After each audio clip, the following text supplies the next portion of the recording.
হ্যাঁ রে বন্ধু, 500 টাকা নোটগুলো সব পাল্টাই দিছে, আবার ব্যাংকে যা চেঞ্জ করে আনতে হবে। টাকা চেঞ্জ করে দিয়েছে। বদলাই গেছে। ওর কাছ থেকে যে টাকাগুলো চুরি করে রাখছিলাম, তাহলে তো ওগুলোও বদলাতে হবে। আচ্ছা, দেখি তো কতগুলো স্বামীর টাকা কাছ আছে। থেকে টাকা চুরি করে নিয়ে রেখে দিচ্ছে।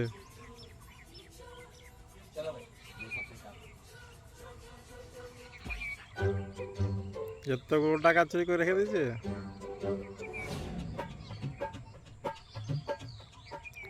বাহ, কোথায় কোথায় রেখেছে টাকা লুকিয়ে। 500 টাকা নোটগুলো তো সব বদলাই দিচ্ছে না? হ্যাঁ। তাহলে আমার নোটগুলো একটু বদলানো দিবা? কো তোমার টাকা কো? এই যে 50,000 টাকা।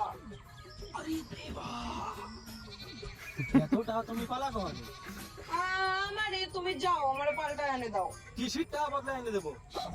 কয়দিন ধরে আমার সব পকেটে লুকিয়ে লুকিয়ে টাকাগুলো রেখে সব দিয়েছে গায়েব হয়ে টাকাগুলো। যাচ্ছিল। ওই জন্যই আমি এই প্ল্যান লাগাইছি, যাক আমার টাকাগুলো সব বার হয়ে গেল।